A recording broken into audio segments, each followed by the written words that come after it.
The program went out a few days after Ascot, where Sarah had been filmed with Diana poking their mutual friend Lulu Blacker on the bottom with an umbrella.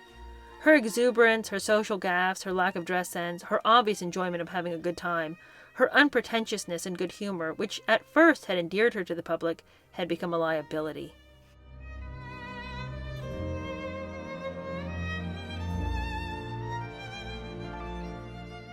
Hello, how are you? Welcome to my channel. My name is Cheer Denise. We're going to keep going in Entitled. That's the book about Prince Andrew and his ex-wife Sarah Ferguson. Now, if you're here on day 3, you are in this book, you already know the story. I'm not going to give you some kind of 5 to 10 minute recap, But I do just want to remind you that we left off yesterday having talked about Sarah and Andrew's most serious adult relationships. Both of them had been dating various people along the way. But at this point, their most serious relationships were, for Sarah, a relationship she had with a guy named Paddy McNally. Paddy was the worst in a lot of respects. I mean, he was gregarious, wealthy, wise, generous, that sort of big personality type. But between he and Sarah, he spent a lot of time degrading her and making her feel like she was next to nothing. He told her all the time she was ugly and fat and that no one would ever want her. Then why are you with her, Paddy? But he would say that to her, and she began to feel that she really couldn't do any better, and that she better stick with him, because if that relationship ended, she would be left alone forever. I mean, according to him, no one would ever want her. So he treated her terribly and atrociously, bringing other women into their bed constantly. So it wasn't going well for her. On the other side, we have Prince Andrew. He has dated a litany of women, earning the nickname Randy Andy for a reason. But his most serious relationship at this point, somebody that people thought he might actually marry, was a girl named Koo Stark. Koo, unfortunately, had done some promiscuous movies, including some full frontal behavior, some lesbian shower behavior, and in these films she had acted in a way that the royal family thought was not something they wanted in their midst, and so they encouraged him to sort of end things. So that relationship had petered out. Now, up to this point, well, I know that Andrew knew of Sarah and Sarah knew of him, since their families had run in the same circles for decades. They have not been formally introduced. In today's reading, we're going to have a little bit more talk about the wild behavior of Andrew. He is deplorable. Yesterday we tried to end on a positive note. We tried to, stir up some pity and compassion in our hearts for why he is the way that he is.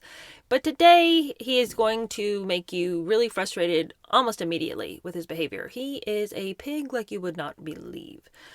And if you are like me, somebody who is sort of more acquainted with his recent tomfoolery, you are pretty considerably surprised by some of the things he was doing early on. Like his dumb behavior on that interview that we all know so well, where he tries to claim that he doesn't sweat. I mean, these stupid lies, these dumb cover-ups are a theme in his personality. That was by no means a new side of Prince Andrew that we saw. Maybe for some of us who hadn't been watching his evolution as a man through all these years, we weren't familiar with what a terrible liar he has been. It's going to start early, and it's going to start a lot. He's going to do dumb things and then act like, oops, what? That's your fault for noticing, or I didn't mean to, or, well, you just misunderstand the facts. Let me throw a phony lie at you, and you'll just accept it because you're just a peasant, and you have to do what I say as the prince. I mean, the literal worst. So just sit back, okay? We're getting into some obnoxious personality traits in this reading. We're going to start off with a section entitled Frog, which was something that he called himself. He would often sign registries or guest books by either E.T. or Frog, insinuating that he felt, one, either out of place, E.T., or as a frog, he'd rather be that than the prince that he was, Okay. So to continue. In March 1983, Andrew's ship HMS Invincible docked in Barbados for 2 weeks of rest and relaxation, with exercises in the Caribbean. At one of the cocktail parties aboard, he met a former Page 3 model and actress, Vicky Hodge, who was based on the island. The 36-year-old Hodge, a baronet's daughter, had appeared in several racy films, such as The Stud in 1974, and also Confessions of a Sex Maniac, also 1974. Her former lovers included Rod Stewart, Ringo Starr, and the London gangster John Bindon, who'd been charged with murder 5 years earlier, though acquitted on grounds of self-defense. She soon added Andrew to her conquests and sold her story to the tabloids, several times over the next 20 years. Hodge remembered how the prince immediately latched onto her and her two friends. launching into a series of jokes, all of them interminable and extremely stupid. He liked the sound of his own voice, and if anyone made a comment, he stopped talking and looked at them until the stage was his again. The young naval officer showed the three women his cabin, which Hodge recalled as being relatively Spartan, with only a teddy bear, which the prince told them was a present from his girlfriend, Koo Stark. We asked what she was like, and Andrew unlocked his briefcase, embossed HRH. It was filled with her letters, and photographs of her dressed scantily. I mean, nothing explicit, but near naked in blue lace underwear. What is this, I ask you? Prince Andrew. Why are you showing a couple of girls in your room pictures of your girlfriend with hardly any clothes on? If he had decided to show those pictures to some guys, crude, rude, uncouth, and irredeemable behavior, though that might be, I could at least sort of understand it. But why in the world are you showing some girls who you're hoping to get into bed pictures of your girlfriend? What are they supposed to do with this information? I mean, what is that? What are you trying to convey to them by revealing your girlfriend's intimate letters and photographs? Jackassery, I tell you. They all arrived to meet the next day, and he and three friends were driven in 3 police cars to the house in which Hodge was staying. The party frolicked in the sea. Suddenly I looked around, and there was Prince Andrew stark naked with everything on display, she recalled. He wasn't in the least bit shy because he's a well-built gentleman. And well, he isn't exactly John Bindon in that department. If John was a 10, Andrew was an 8. Noticing they were being photographed, she warned Andrew, who simply stuck his bottom in the air and yelled, "You can kiss my royal arse!" The prince made arrangements to rent a nearby 4-bedroom villa, and festivities continued. He nicknamed Hodge Brushhead because of her spiky hair, while she recollected, "The few times we went to official events together, he either signed the visitor's book E.T. or Frog." She remembered him telling her once, "I really do wish I wasn't a prince, but a normal person."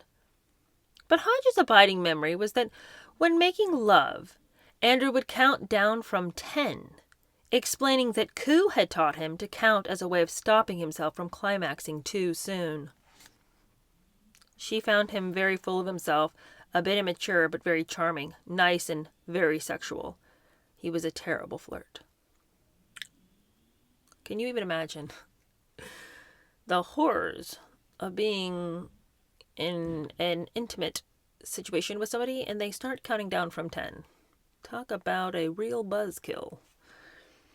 The affair lasted 10 days. As they parted, he told her, "I'll speak to you tonight. I love you." And she never heard from him again. But she had the last word. Interviewed by the Mirror a few weeks later, Hodge summed up her latest lover as headstrong and unwilling to heed advice that didn't appeal to him.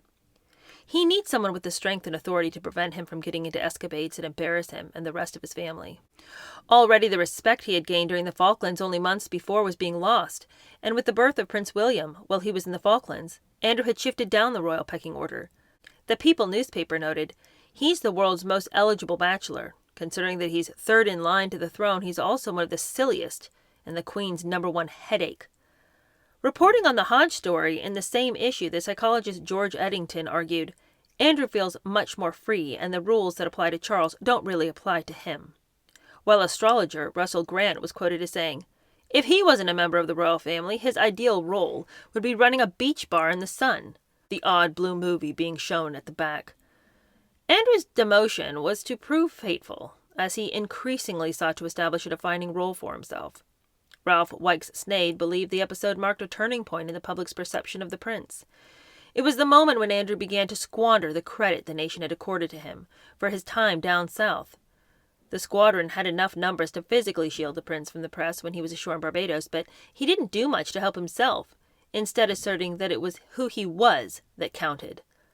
The commander also recalled the prince's tendency to blame others for incidents that were caused by his own stupidity. It didn't endear him to others.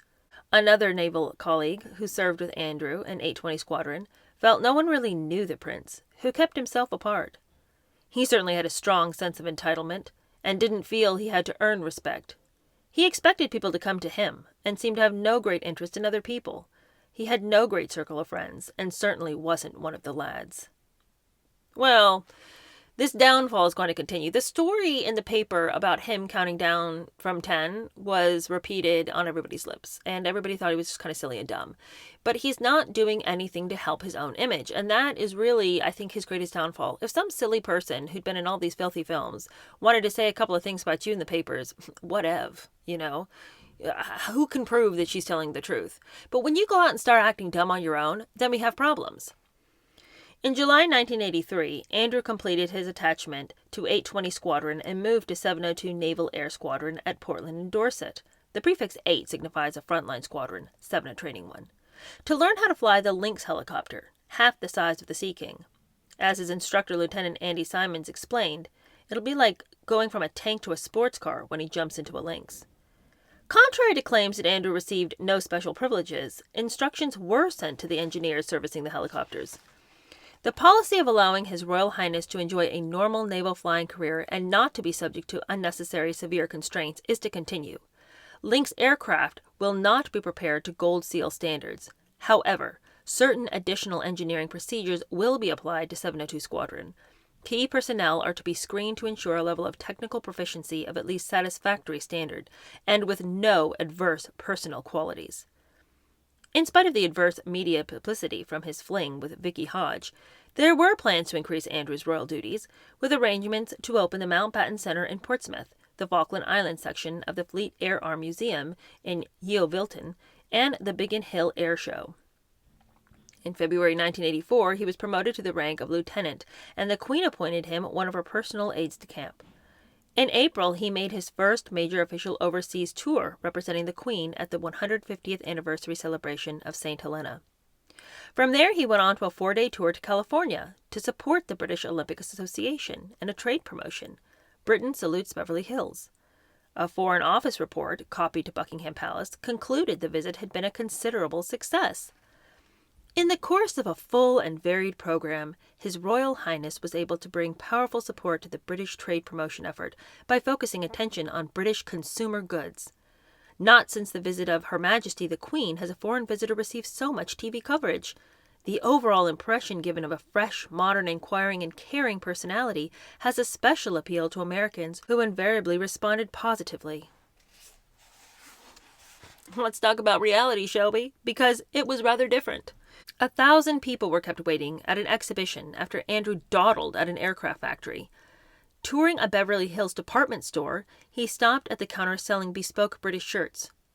"I haven't worn that particular make since I was 13, the prince said, and 25 seconds later walked out. So much for this British trade's promotional effort. On a visit to Los Angeles, the 24-year-old prince turned a spray gun on a group of reporters and photographers, splattering them with white paint, with the words, "I enjoyed that." He later apologized, claiming his finger had slipped, but the damage had been done. Ross Benson, writing in the Daily Express, commented, "It was his opportunity to show he is ready to accept the responsibilities of being a member of the royal family, but Prince Andrew blew it, completely and disastrously." Bill Stout of CBS broadcast that it was the most unpleasant royal visit since they burnt the White House in 1812. Spoiled rich kids are spoiled rich kids, whatever title they have. The Queen made Andrew pay for the damage caused, which was estimated at between £15,000 and £30,000, and stipulated that in the future he was to be accompanied by a PR person as well as an equerry. So he has to have babysitters because he can't behave himself. He's 24 years old. Did it not come into his head that he probably shouldn't turn a spray gun on a group of reporters and photographers? I mean, it's like he has zero ability to consider the consequences of his actions. Just whatever feels good in the moment, man. The city of Los Angeles had the spray gun mounted on a plaque bearing a coat of arms and presented to the prince. In December, he was chosen by the people as 1984's Twit of the Year on account of the episode. Journalist Paul Callan, however, felt Andrew's arrogance was simply cover for his shyness, but he was able to get away with his behavior because of his good looks.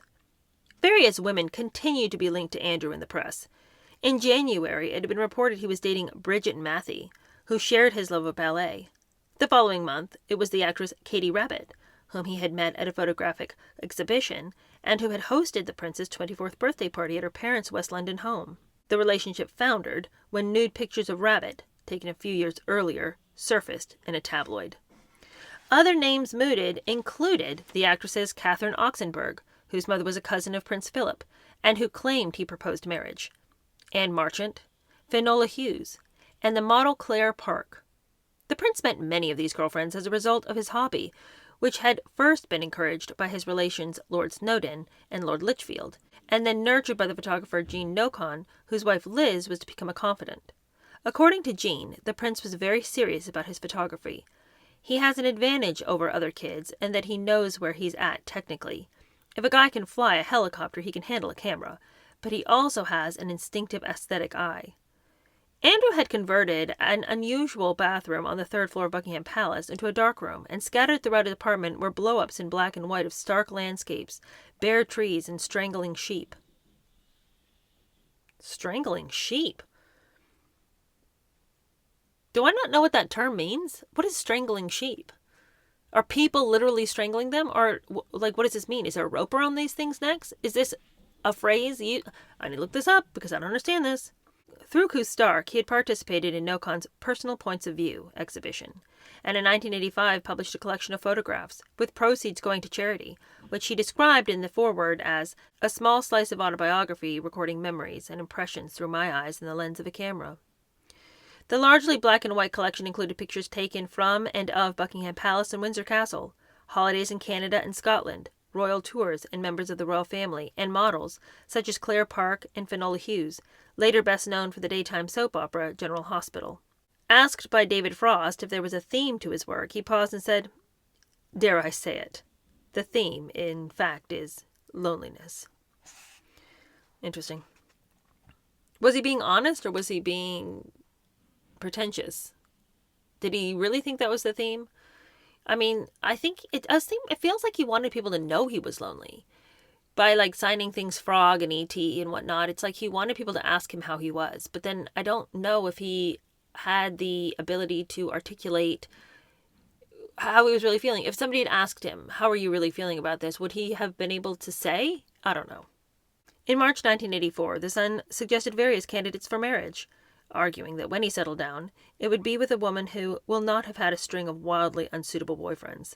They included the 18-year-old Princess Stephanie of Monaco, 17-year-old Princess Alexa of Greece, the 17-year-old Lady Elizabeth Ogilvy, daughter of the Earl of Arley, the 14-year-old twins of Lady Anne Glenconner, the 16-year-old India Hicks, granddaughter of Lord Mountbatten, and the 18-year-old Henrietta Neville. The pressure was on to find Andrew a wife. In April 1984, on the recommendation of Paddy McNally, Sarah Ferguson went to work for Richard Burton, a former racing driver who had been badly burned in a pile-up and turned fine art publisher instead. She ran the London office of his firm, CK Graphic Arts. She would work there until after the birth of her first child, most notably overseeing the publication of a book on the Impressionists and a history of the Palace of Westminster. Like others before him, Burton admired her ability to handle people, especially entertain them, which was part of her job. "It does not require a vast knowledge of art," he said. "It's more a matter of common sense," and she has a lot of that. The relationship with McNally, however, was not going well. He traveled extensively and had no wish to remarry, so Sarah began to flex her independence. At the Arabian Horse Show in Mexico that year, while working on a book on Arabian horses, she met and began an 8-month relationship with the photographer Martin Schreiber, famous for his naked snaps of Madonna. He remembered her ability to handle any situation. We'd go fishing and talk about worms, or go to a black tie event and not feel out of place. I found her one of the most unusual women I'd ever met in my life. She was a Land Rover Rolls Royce, the kind you can take anywhere. In May 1985, Andrew joined 815 Naval Air Squadron, taking lieutenant's staff course at the Royal Naval College at Greenwich, and then serving aboard the frigate HMS Brazen as her Lynx pilot. The previous August, Stark had married the Green Shield stamp heir Tim Jeffries, which had deeply unsettled him. He admitted to a friend, "I'm a loner, I really am. Yet when I say that, no one believes me. I'd really like to be married, but I've yet to meet the right girl." Could it be because you keep dating girls or taking girls to your room who used to be in porn? I mean, maybe that's your start there. Pick a decent girl, you might have a decent outcome. That was all about to change after an intervention by Princess Diana, who was in need of an ally at court and had already tried to make Sarah Ferguson one of her ladies-in-waiting. Aware of the problems in the relationship with McNally, Diana suggested Sarah be invited to join the royal house party for Ascot that June. Whether by luck or by design, Andrew, on leave from his duties with Brazen Lynx, was seated beside her. She was on one of her periodic diets, and he goaded her to finish her chocolate dessert, and he would do the same. He then went back on his word, and she playfully whacked him. When they discovered they had the same childish sense of humor, their mutual attraction increased, but Sarah still had feelings for McNally. She hoped this new love interest might make him jealous, yet a wished-for marriage proposal on holiday on the shores of Lake Como never materialized. It was time to move on. Shortly afterwards, Andrew left on an official visit to Canada. But on his return, he took Sarah to the ballet at Covent Gardens, entertaining her at Buckingham Palace, and sent bouquets of flowers. According to one of her friends, things got better and better between them as the weeks passed by. There was never any is it on or is it off. It wasn't complicated because they got on so well together. That was a nice thing about it. A straightforward love story. Both were ready to settle down, but there were mixed feelings in the royal family. They had known Ferguson all her life, as she was part of royal circles, and shared their interests in outdoor pursuits, in dogs, horses, and even charades. Compared to Diana, she was easygoing and clearly made Andrew happy. But according to a well-connected source, Fergie couldn't stop talking, and inappropriately. She was all hijinks and jolly hockey sticks and practical jokes. Andy loved it. No one else did.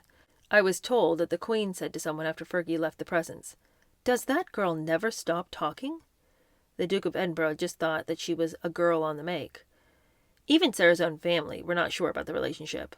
With characteristic candor, her father stated, "She's either in love with Andrew or in love with the royal family, and I think it's the latter."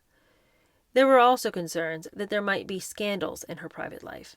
A palace source confided in journalist Stuart White that the worry was Fergie had put it about a little and was a game girl. That phrase was used to me, and it didn't have anything to do with liking grouse moors.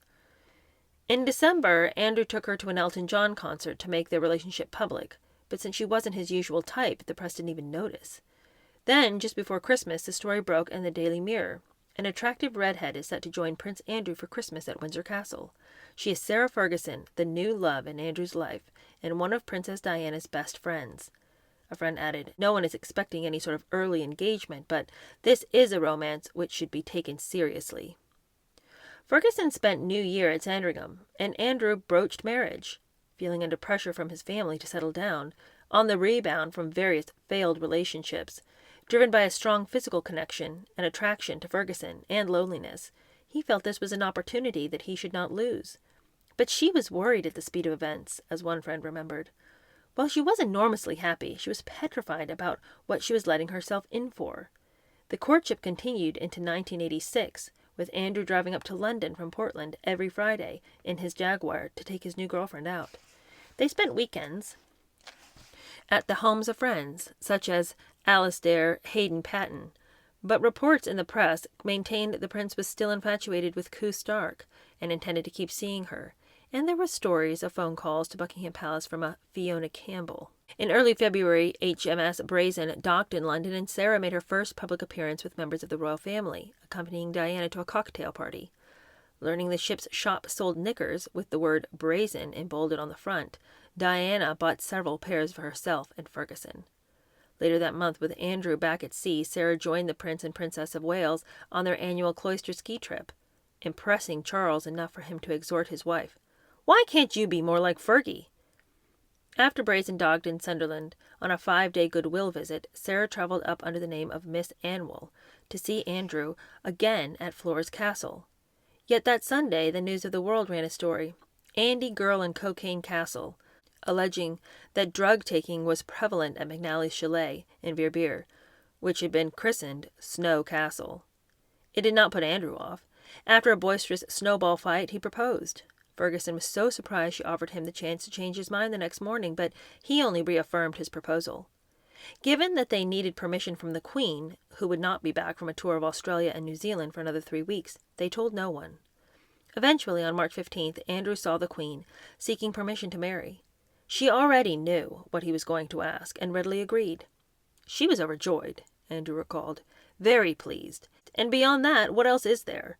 Just that of a delighted parent. He'd already asked Ron's permission, after meeting the Major at the top of the long walk at Windsor, by the statue of the Copper Horse, and talking for about 20 minutes. It was short and sharp.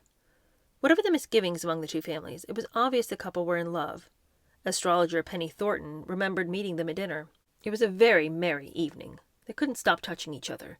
They giggled with each other. They were clearly, absolutely, identifiably mad about each other. The engagement was announced on March 19th. It had been delayed because of the budget the previous day, with an official photo call at the Buckingham Palace lawn. Sarah claimed to be attracted by Andrew's charm and good looks, he by her red hair. Their banter was a refreshing change from the usual formality of such events, and the stilted engagement photo call of Charles and Diana. The public loved her eye-rolling talent for silly faces, sense of humor, irreverence, unpretentious manner, ebullience, and the fact that, in contrast to the Princess of Wales, she appeared not to care about her clothes. The press was enthusiastic about the match, with the Daily Mail in its leader writing, "If the sailor prince with the roving eye really is ready to quit roving, then hey ding-a-ding, we say, for how could he do better than the delectable Fergie?" A Sunday Times profile reflected that a few years ago, Andrew looked as though he was going to be an embarrassment to the royal family, a loudmouth whose main role in life was providing models for stories to sell to tabloid newspapers. That was no longer the case. Well, this is going swimmingly for both of them, is it not? And there are so many things about the two of them that I can see why they got on. Both of them are sort of immature in their sense of humor. They both are outdoorsy. They both like to have a good time. They don't take things too seriously. You can see why they were comfortable around each other pretty quickly. This next section is entitled Engaged. Instantly, Sarah Ferguson's life changed. A nondescript van turned up at her flat in Lavender Gardens.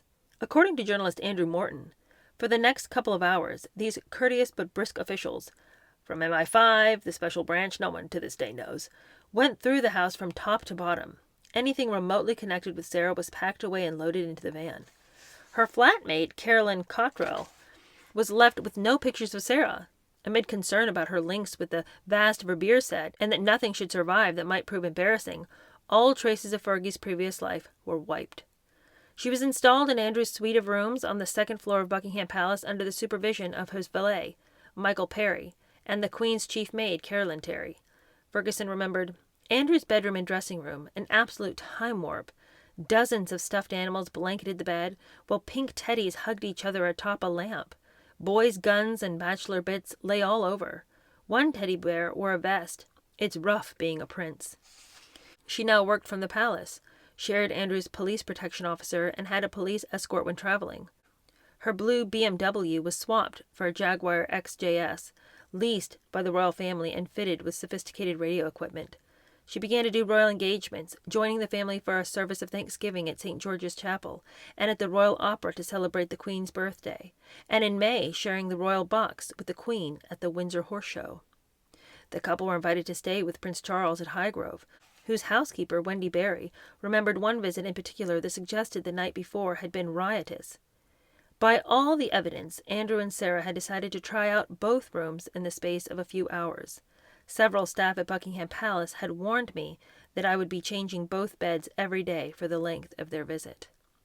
And, as a shameless plug for this channel and content that we've done, we've read Wendy Barry's whole book that she wrote about being the housekeeper at Highgrove. If you would like more of that content, I would implore you to go over to this playlist and listen to all of this. I thought it was an incredibly interesting book. I thought that Wendy had some insight that I hadn't ever heard before. I also just love some primary source material. So it was really interesting getting her take on what it was to serve the royal family. I also thought that she did a good job being pretty fair.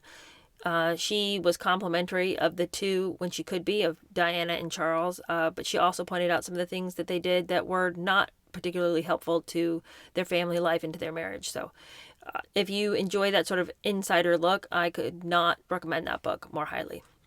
Back to this one. The morning before they left, Sarah approached the housekeeper to ask for some writing paper for her room. I was struck by how pleasant but ordinary she was in the flesh, without any proper makeup on, recalled Barry. Dressed in a long skirt and jumper, and with her hair tied into a ponytail, she looked more like a prep school matron than a duchess in waiting. I've just got to send some letters through, on Highgrove paper, she giggled. I promised a friend, who will be so terribly impressed. The wedding had been set for the 23rd of July, and just over a week before Andrew held his stag night at Aubrey House in Holland Park, attended by, among others, Prince Charles, Guy Roxburgh, David Frost, Elton John, and Billy Connolly. Sarah, her close friend Julie Dodd Noble, Princess Diana, Connolly's wife Pamela Stephenson, and Elton John's wife Renate, tried to gate-crash the party dressed as policewomen. After failing to do so, they repaired to a nightclub, where a sports journalist approached the Princess of Wales in the belief she was a kissogram. The women then returned to Buckingham Palace, where, with the approval of the Royal Protection Squad, they stopped Andrew's car and threatened to take him to the station and have his particulars taken down. The following week, Ronald Ferguson hosted a dinner and dance for 800 at Smith's Lawn, the headquarters of the Guards Polo Club, attended by members of the royal family, Nancy Reagan, Elton John, Billy Connolly, and Pamela Stephenson, Chris de Burgh, and family members. Suspended around the walls were life belts initialed HMS Andrew and HMS Sarah. By royal tradition, Sarah spent the night before the wedding with the Queen Mother at Clarence House, where her visitors included the Princess of Wales. So things are off to what would seem to be a smashing success. This engagement has gone off. They seem to be getting along. We don't have any stories about them not getting along. And indeed, we can assume that their marriage, for the most part, was pretty happy. I mean, obviously, they got divorced, so we're going to read about plenty of scandal that would have caused that. But the two of them seem like a great match. From all that we can see at this point, she is an unpretentious person who could really go into any scenario and do pretty well, even though, according to the Queen, she couldn't stop talking. That's probably one of her greatest downfalls, is that she couldn't button up. She probably turned people off because, like I said in the last episode, I think she does this thing to create buy-in with others, which is, I'm just going to be outrageous and say the thing I think you're already thinking, and then you'll like me because I said the thing no one else had the courage to say, and you'll keep me around because I'm entertaining to you. And I think that works with some people, and then it's really off-putting to others. So we shall see how this works for her. But this next section is entitled Married Life. So let's just go ahead and jump into that. The honeymoon is over. She was later to describe it as the best day of her life. Her dress, with its 17-foot train, had been widely admired. A huge crowd had gathered at Buckingham Palace to see the handsome new couple embrace on the balcony, and the papers had just as enthusiastically reported the spectacle and solemnity, but also the unscripted moments of a family in celebration. The Evening Standard leader that day spoke for many. Miss Sarah Ferguson radiates character. She's ebullient, yet steady, good-humored, and quick-witted, an ornament of the Queen's family as she would be to any family in the land. After the wedding, the couple spent the first 5 days of their honeymoon on the royal yacht Britannia, before 2 weeks cruising around Scotland. At a party at Windsor Castle to thank everyone who had helped organize the wedding, Sarah encouraged everyone to jump fully clothed into the swimming pool. Side note, what is it about these elite people who thinks that that's like the height of good times? Jump into the swimming pool with all your clothes on. It's so fun. Like, yuck, no. I just don't get this. We saw this when we read about Ethel Kennedy. She was real big on that. And we've read about it a couple of other times too. I'm just so fun. I'm just so spontaneous. I'm like, just a bubble of energy.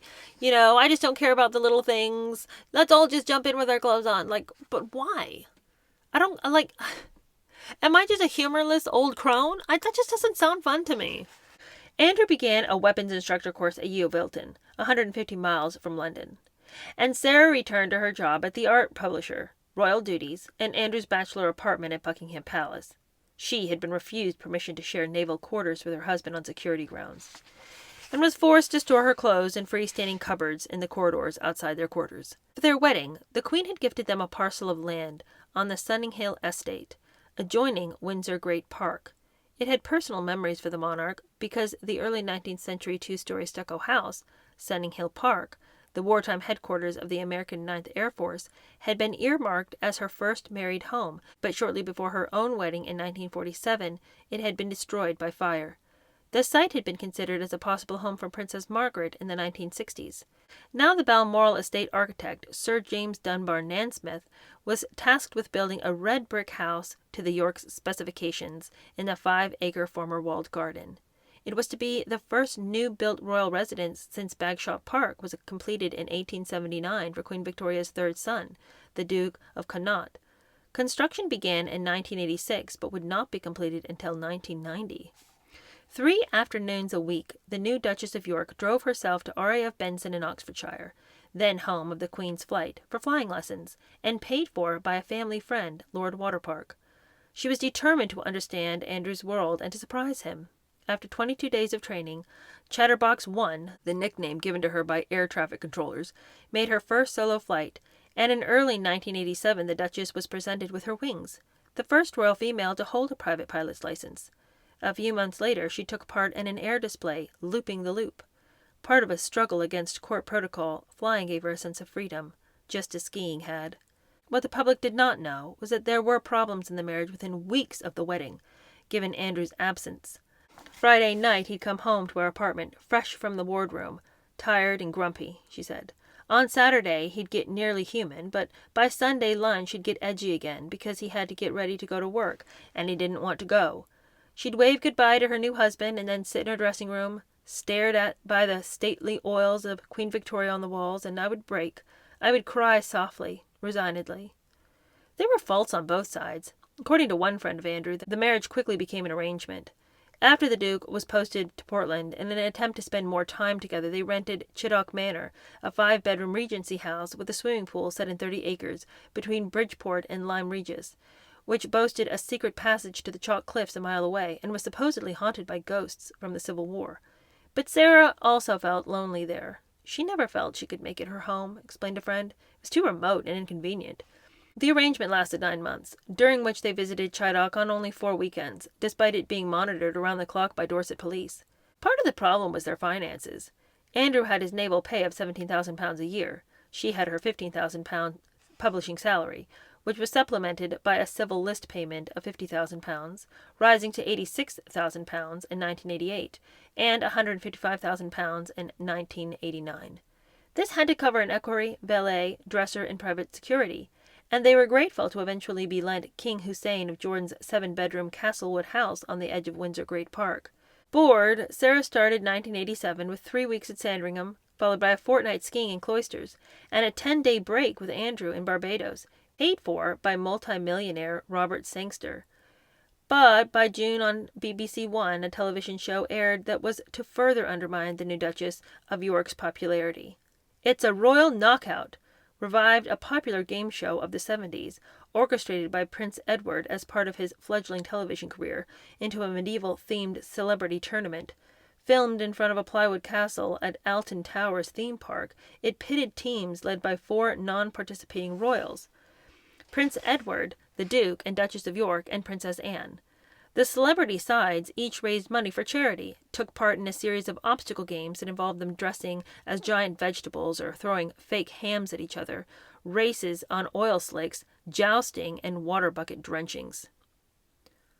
Whose idea was this? This sounds fundamentally ridiculous. I mean, it is ridiculous, but I know all the money's going to charity, so we're supposed to think we should just do any foolhardy thing if it's going to go to charity, but, I mean, where's our self-respect? Throwing a fake ham at a family member while I run on an oil slick? What does it all mean? I don't understand the royal family, because sometimes they're so buttoned up, and then they would willingly participate in a game show where they're dressed up as a vegetable running on an oil slick while throwing a fake ham at someone. What does it mean? I don't understand. Who are these people? Continuing. It was a gift to satirists. Where else could you see Griff Rhys-Jones and Chris de Burgh as Romeos leapfrog across a pond to carry roses up to Annika Rice and Jane Seymour playing the part of Juliet? Witness Tom Jones throwing foam hams at fellow contestants trying to slide across a greasy pole, or watch celebrities dressed as onions, leeks, and potatoes have to evade opposing cooks and discard their vegetables into a giant cauldron. This is so stupid. Prince Edward, what were we thinking? Why were you coming up with this show? I mean, it is, probably I'd tune in. I'm not above it. I would tune in, but I would not be a participant.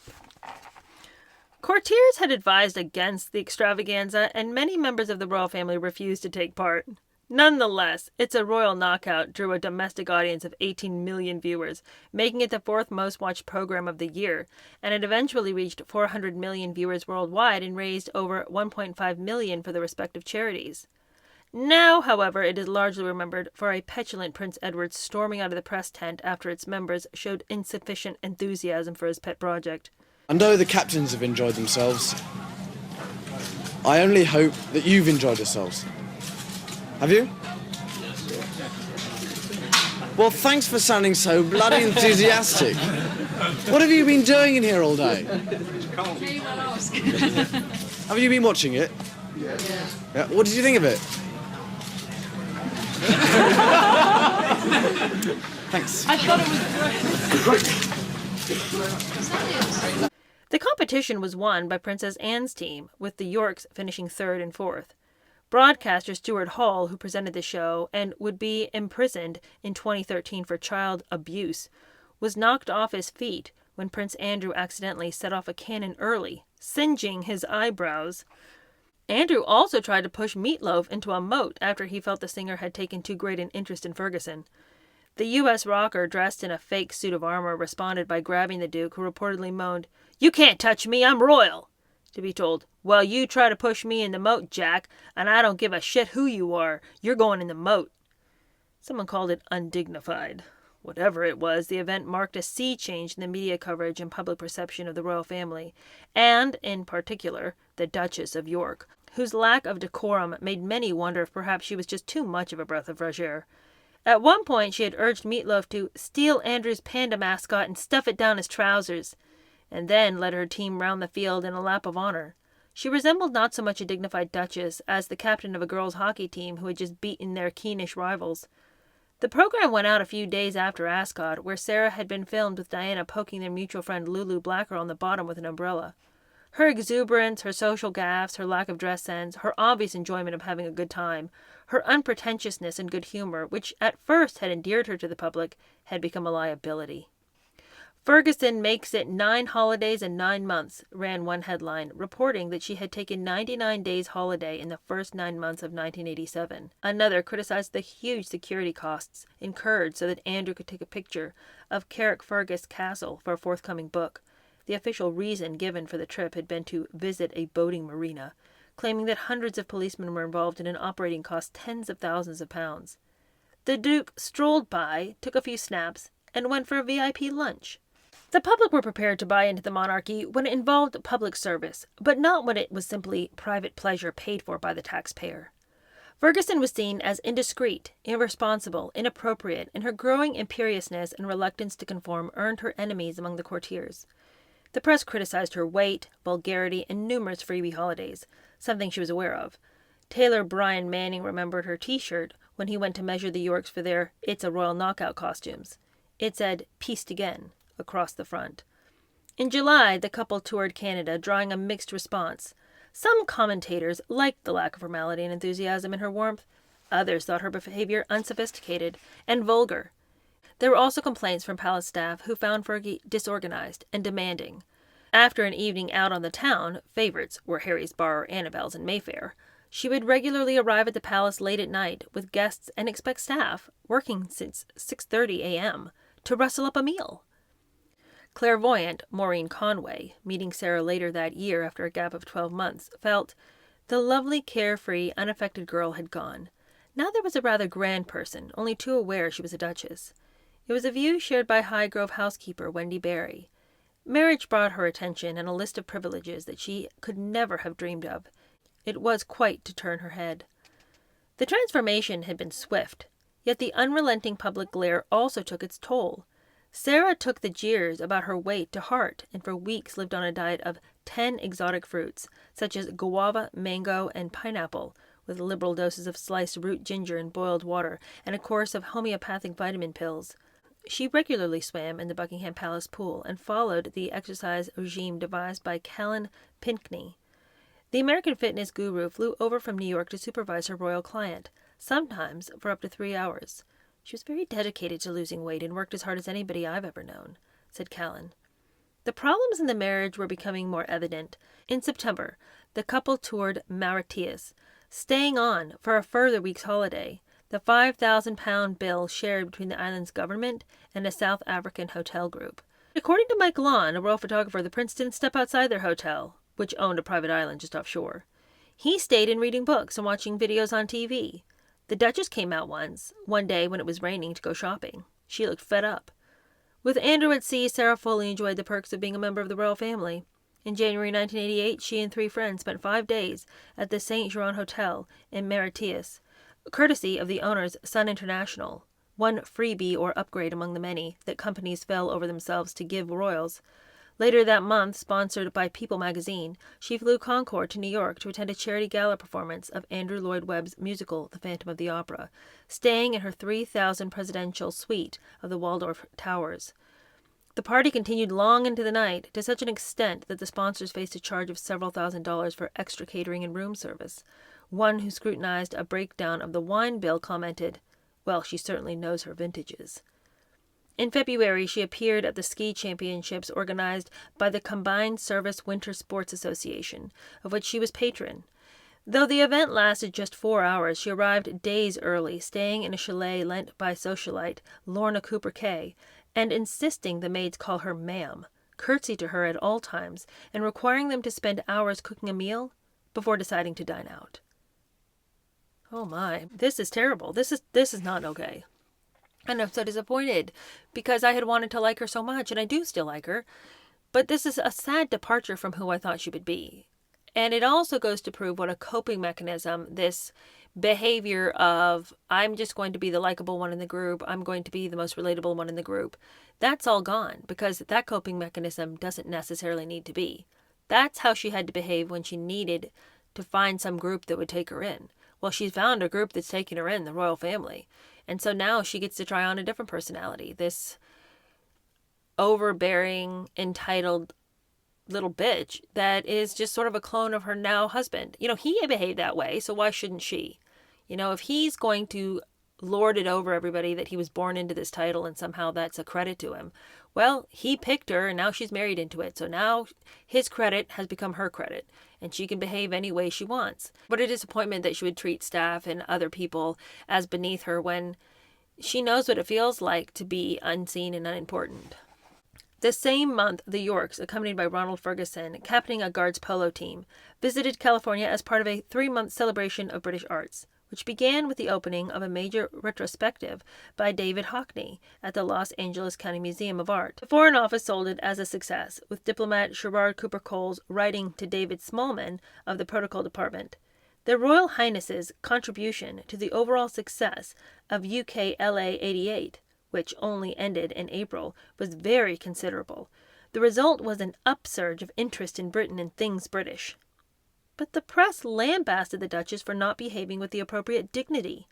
At a dinner in front of celebrities and politicians in Los Angeles, she joked about wearing Marks and Spencer knickers. And when Artur, a Democratic state senator who had had too much to drink, shouted, "We love you, Fergie," she replied with a twinkle in her eye, "See you later." There were also concerns that she was using such trips to build a list of celebrity chums, separately arranging to meet Jack Nicholson, Angelica Houston, Michael J. Fox, Rhoda McDowell, Emma Samms, and Cubby Broccoli. The following months, the pregnant Duchess came close to losing both the baby she was carrying in her own life while skiing in cloisters with Charles and Diana. At the last minute after an avalanche warning, she decided not to accompany the Prince of Wales and the Queen's former equerry, Major Hugh Lindsay. The 2 men were caught in an avalanche, and the 34-year-old Lindsay, who had recently married and whose wife was also pregnant, was killed. Sarah had long been convinced by her psychics that Charles would die in a skiing accident and Andrew be made regent until Prince William was 18. The accident only confirmed her faith in them. All right, I would love to continue on, but I have to remember that I have to have time to edit this so I can get it out to you today, so I have to let you go so I can edit and then post this. But the next section is called A Nymphette Called Babs. What does that mean? We'll find out tomorrow. I'll see you then. Thanks so much for watching. Bye.